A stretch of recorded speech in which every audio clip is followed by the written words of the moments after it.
The Federal Capital Territory Minister, Nyesom Wike, has announced a crackdown on street begging in Abuja effective from Monday. Wike stated the enforcement agents will begin apprehending beggars to restore the city's image and address security concerns, as some beggars may be criminals in disguise. The declaration was made during the flag-off of road construction in Katampe district, where Wike emphasized the administration's commitment to making Abuja compete with major global cities. The measures will also include rehabilitating 25 schools and enhancing security across the city. Okay, let's look at this street begging of a thing. In some parts of the country, it is so much that it looks like that is where they have gathered.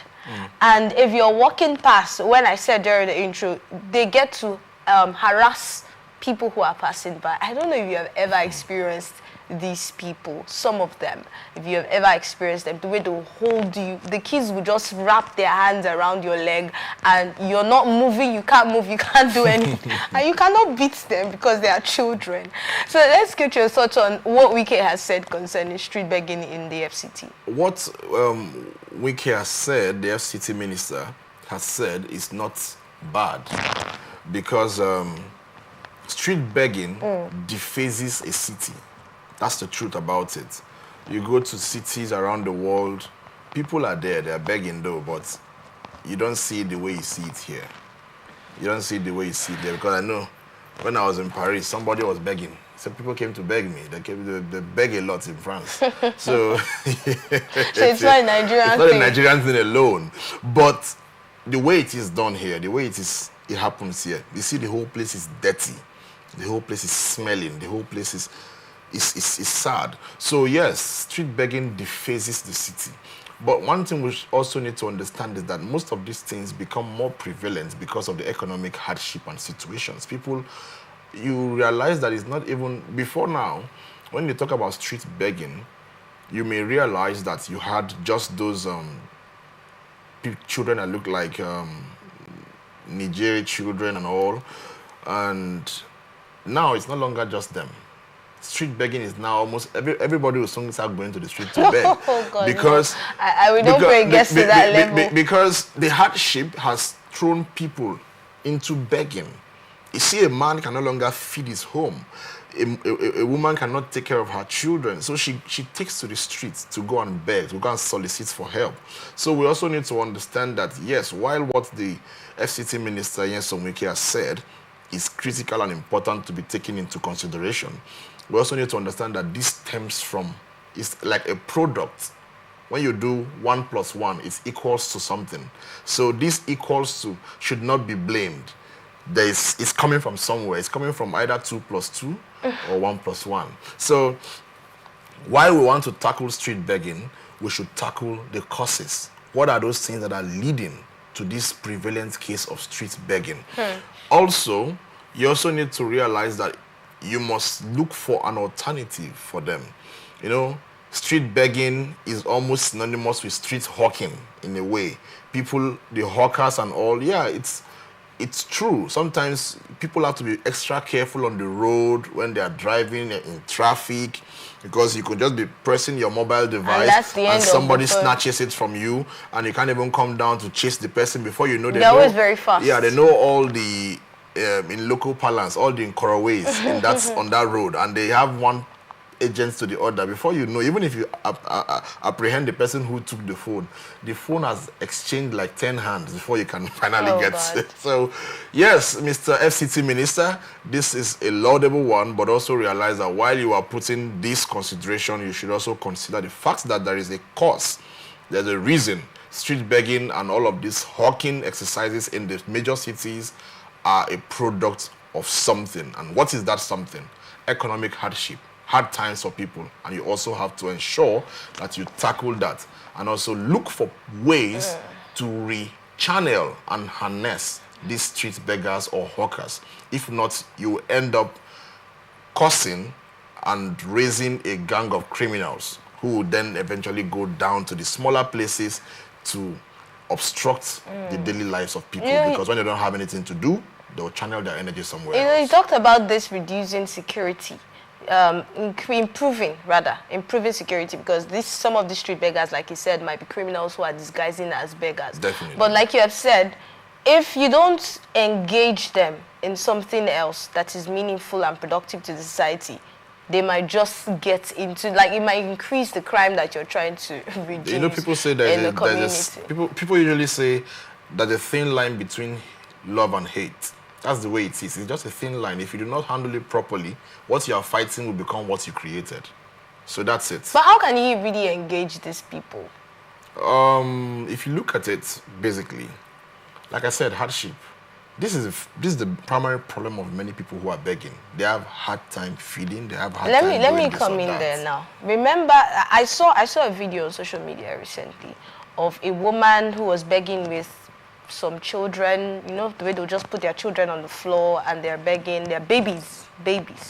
And then someone complained about giving her money, set up a business and all of that, and then came back after a while, saw this woman in the same spot begging. So how do you call that hardship now? You know, some Nigerians have said this thing is spiritual, it's more than physical. Some people have landed it. Some people have said it that way.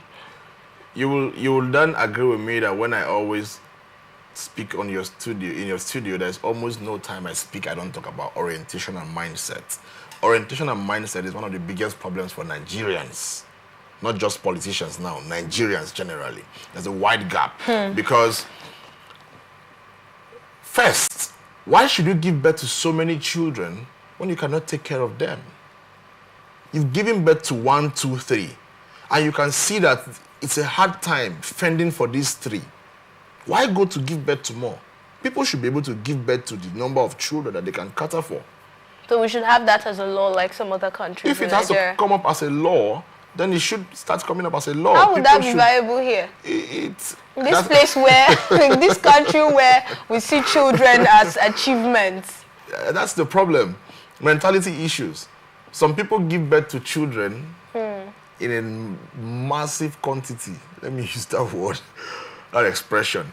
Because they feel that some will not be reasonable. Oh, let's say you're in Nigeria. You live here. Make I burn some now so that in case this one useless, you live here. That one not go useless. So do you know? I heard someone saying it recently. In case, it's like lottery. It's gamble. Oh, do you understand how people they give see birth as thing? gamble. They say let me give birth to 10. If 4 misbehave, 6 can be good. It's like a hen laying eggs. Do you understand? So if you have bad eggs, having different eggs. Yeah, Nigerians do funny things, and orientation is very important. Orientation is really very important, and of course, one other way that the people can be harnessed, you can harness them in agriculture. You can create big farms, send them to the farms, pay them. When you pay them from the farms, they get daily proceeds from the farm. They can also work there. That's a way of engaging them as well. So, okay, all the street beggars on this street corner come. We are creating a poultry here. Their work is going to be to cater here. Your work is going to be to till instead of harassing people on the road. Exactly. So there are many innovations that can be brought up to harness the energy of these street beggars and hawkers as well. So it's something that the FCT minister can consider. Then the orientation you talked about is very important. Orientation, perfect. These people, some of them do not look like they're not going to go back to the streets. Because it looks like, I don't know if there's just something there for them. They just want to always go back to the streets, even when you try to like take them out of the streets. And then the talks about some people coming in from other countries, you know, to come into Nigeria to start this begging of a thing. Do we send them back, or do we just engage them like you have said? Our border security is quite porous, because you don't go to other countries just the way you come to Nigeria. At the end of the day, it's sad. So, of course, if possible, you can send them back. Because the truth be told,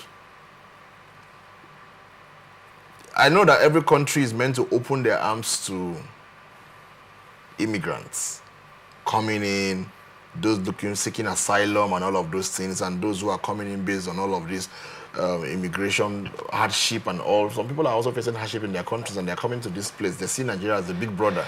So they also think they can find their feet here. So obviously, what you can do, the government is in the best is in the best place to make the decision of whether to send them back or engage everybody to live communally as one big country. Also, on the issue of orientation, you realize that some of them make more money on the streets than they can ever make walking. It will be amazing that you will hear that some of them make up to 30K daily, 50K daily. You see those ones that sit under the bridge? They just sit under the bridge and then they send their kids to go beg. So these children beg, bring the money to the... You see the father, he's just sitting down and gisting with it. So they're not doing anything. It's a complete organization. They have managing director. Do you understand? So that's why even if you engage them, they don't want to work. They just go back. They are making more money. When you earn 30,000 a day and then you are going to do that for the next 30 days. Even that's you with your collar, that's your white collar, going to work every morning. Yeah. They're earning more than some people. For a month, you know. It's a mindset thing and policy thing as well. If policies are put in place that this should stop, it will stop. Definitely. Nigerians like force. That's one thing I've noticed. Nigerians like force. If you go to the market, they built a market for them, they will leave the market and sell on the road. Then when the tax force comes and harasses them, you begin to hear them cry foul. Oh, you don't get mama for house. Why can't you pity old women? Why can't you pity? But they built a market for you. They said, stay in the market and sell. People who want to buy will come there and patronize you. But instead, they sell on the road. They even take the pedestrian walk. They cross over the pedestrian walk and take half of the road. And motorists have to meander their way through the remaining part of the road. But you know that sometimes when these things are addressed, when you're carrying out the penalty or these measures against these people, you also need to calm down and find out what the problem is. Because, like you said, when the tax force comes, they run in sometimes. But when the tax force comes again, you find them on the road again. So if this primary cause is not addressed, these people will keep doing the wrong things.